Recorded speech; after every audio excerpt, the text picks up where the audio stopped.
Hello everyone, recently I've come across several articles highlighting the plastic waste problem, so much that, if collected, it could form a massive mountain. After some reflection, I decided to create this video. That said, I want to be clear. My goal isn't to encourage anyone to replicate this, but simply to raise awareness about environmental issues.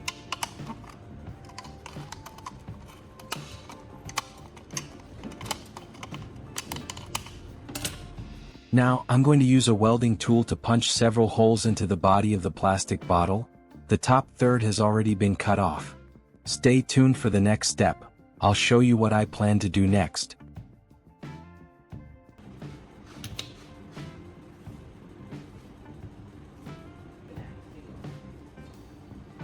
These holes are deliberately made, but it's nothing complicated. Just stagger the two rows and make sure the spacing between each hole is even. That's all there is to it.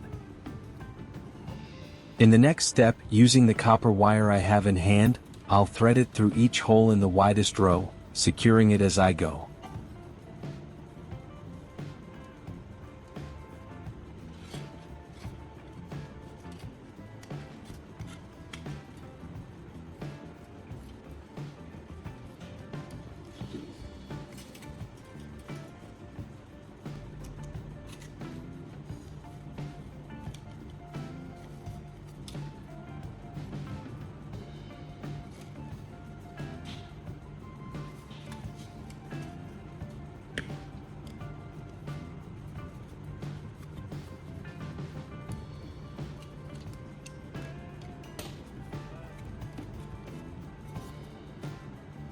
After taking a moment to look it over and seeing that it's good enough, I'll move on to the next step.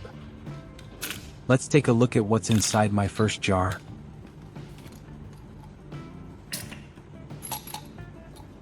There are 5 screws in it. Are you curious about what these 5 screws are for? Don't rush, because we still need a second jar. Now let's see what we've got inside our second jar. Inside this jar there are 5 pieces of wire, all cut to the same length. Honestly, I wouldn't even need to point that out, but I know you might suspect I set this up beforehand, because coincidences like that don't really happen. And you'd be right, I did plan it.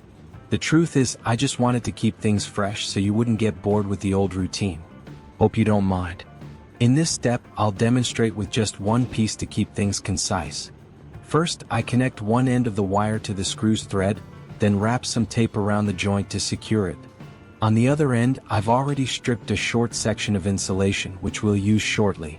The remaining 4 pieces will be done the same way.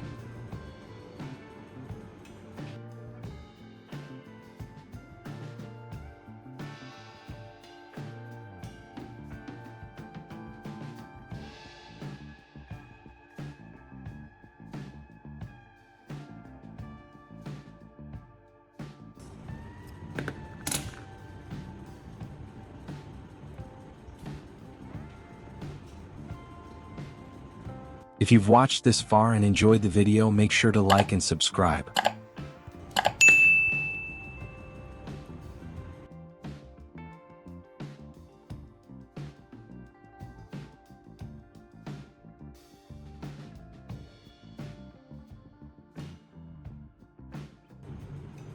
I'm back, all 5 are done. Now let's move on to the next step and see what's next.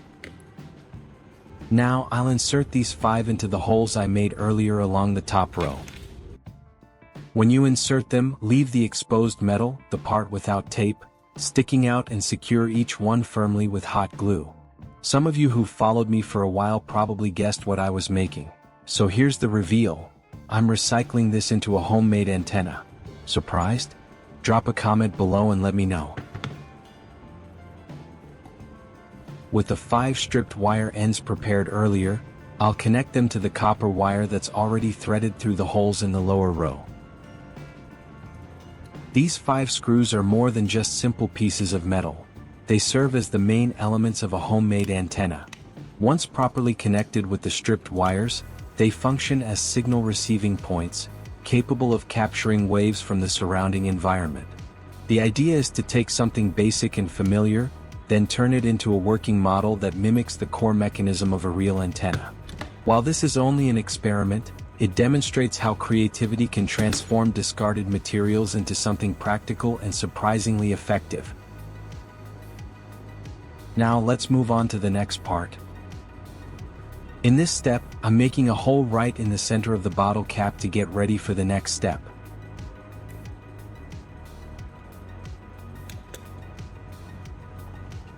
In my hand is a round hook screw. I'm turning it into part of the antenna by connecting one end of the wire to its thread, then securing it onto the bottle cap.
I've prepared an extra yellow wire, and its purpose is to connect directly to the copper wire that's fixed to the cut section of the bottle.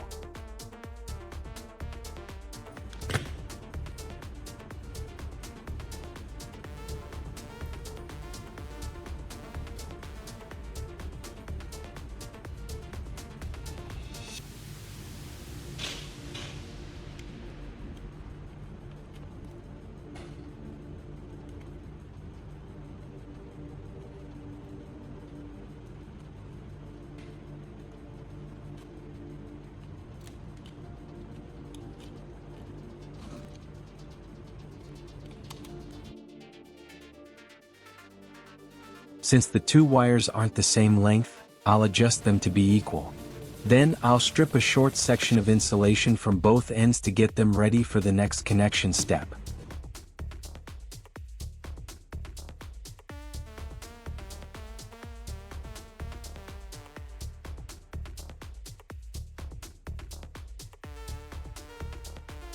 With a rectangular wooden block I prepared earlier, I'll use it as the base to secure the entire homemade antenna assembly.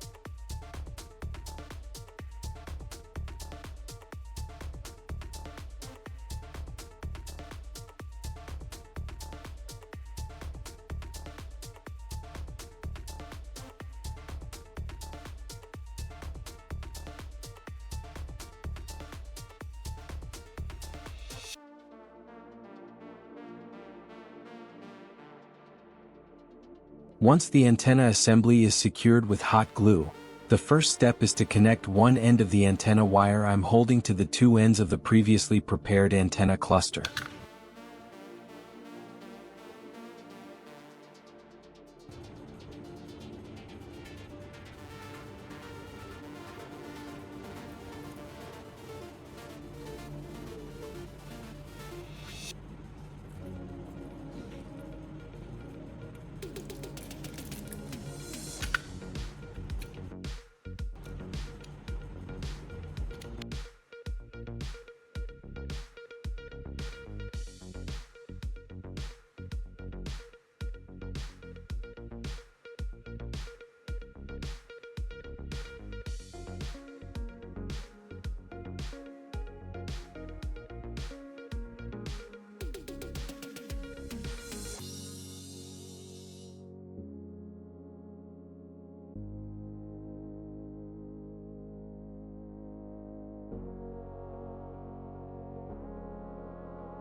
For the other end of the wire, I'll connect it to both a straight F connector and a 90-degree F connector, aiming to link it directly to the TV.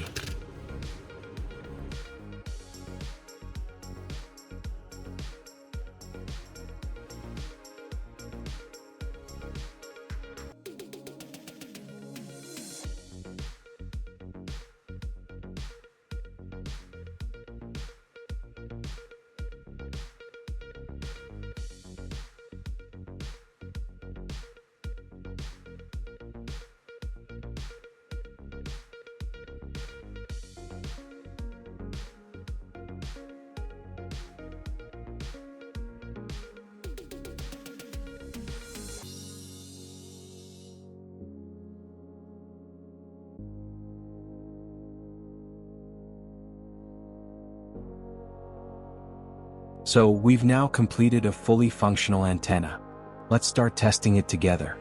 At the moment, the TV isn't connected to the antenna yet, so the screen remains blank.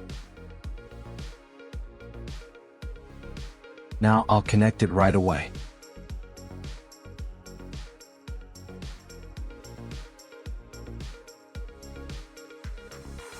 Just 3 seconds after plugging it in, the screen lit up.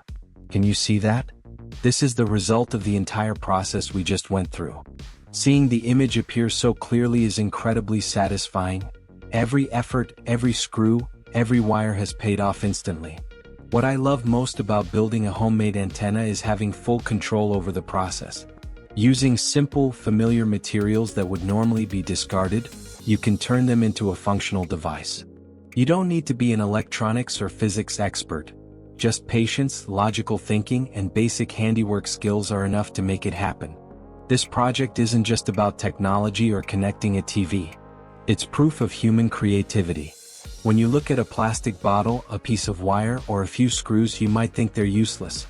But with observation, analysis, and experimentation, you'll see the potential in ordinary things.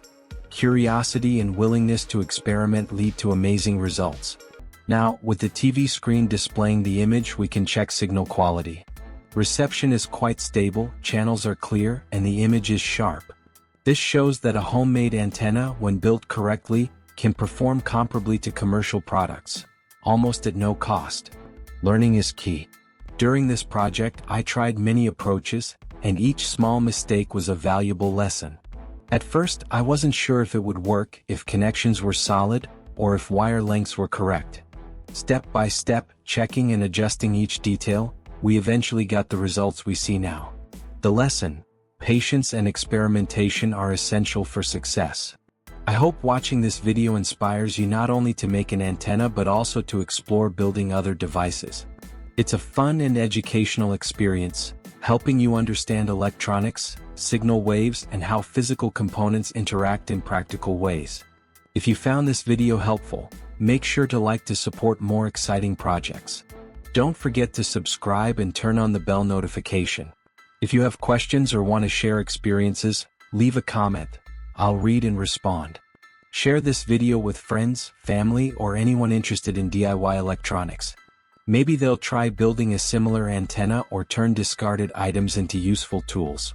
Sharing knowledge, creativity, and experience makes the world more interesting. Always prioritize safety. When working with electricity, soldering tools, or sharp objects, use proper precautions. Safety comes first. Only then can you truly enjoy DIY projects without risk. Looking at the bright TV screen, I feel satisfied. This isn't just a DIY result. It proves that with patience, focus, and creativity, you can turn ideas into reality.